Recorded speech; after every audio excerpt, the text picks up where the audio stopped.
చెట్టు మీద దెయ్యం నాకేం భయం, చెట్టు మీద దెయ్యం నాకేం భయం. ప్రిపేర్డ్. ఆయన ఎటు వస్తున్నాడో మన నీకు ఎలా పాసిబుల్ అలా చక్కచక్క 1 yearలో 6, 7, 8 టపా నేను చేయలేను అనుకున్నావా?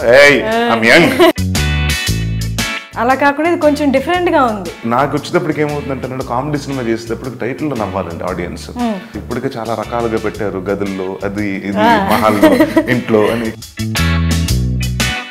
సరిగ్గా చెప్తే బూతులు బూతులు బూతులు బూతులు బ్లా బీ ఉంటుంది. సాయంత్రం వచ్చేటప్పటికి ఏంటి అంటాడు. పొద్దున్న తిట్టేస్తే సాయంత్రం వచ్చింది అంటే ఫర్గెట్స్ అండి. మీరు ఎప్పుడు ఇలాగే మాట్లాడతారా అండి? అంటే 1 mark క్వశ్చన్కి ఎస్ ఆన్సర్. స్క్రీన్ మీద కనిపించే క్వాలిటీస్ కాకుండా ఏదైనా హిడెన్ క్వాలిటీ. నాకు చాలా షార్ట్ టెంపర్, చాలా మంది తెలియదు. అది మనసులో దాచుకుని దాని తర్వాత వడ్డీ లేసి మీకు ఇద్దాం అని అలాంటివి ఉండవండి. ఇంట్లో పెళ్ళయ్యాక ఇలాంటి సీన్స్ వస్తే రియాక్షన్ ఎలా ఉంటుంది? డెఫినెట్గా ఏంటి ఏంటి నెక్స్ట్ సినిమాలో ఉందా సీన్ అంటది.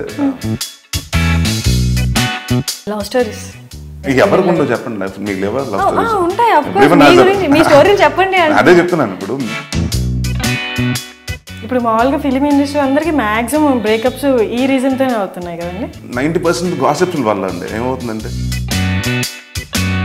మీ మూవీలో హీరోయిన్ అదెందుకండి శాండ్విచ్ లాగా, అది బ్రెడ్ ముక్కలాగా ఎంత ఉంది. అమ్మాయి hi hi I'm Naresh, I'm Kritika. Next scene ఏంటంటే నేను లవ్ చేసే సీన్ ఉంది అనుకోండి. ఐ లవ్ యూ అని గట్టిగా హక్ చేసుకోవాలనుకోండి. దెయ్యాన్ని వెళ్ళి హక్ చేసుకోరు కదా. దెయ్యాన్ని కాదండి, దెయ్యాన్ని పెళ్లి చేసుకుంటాను ఈ సినిమాలో. నాన్నగారు చనిపోయాక మీకు తేడా తెలిసిందా ఫిలిం ఇండస్ట్రీలో?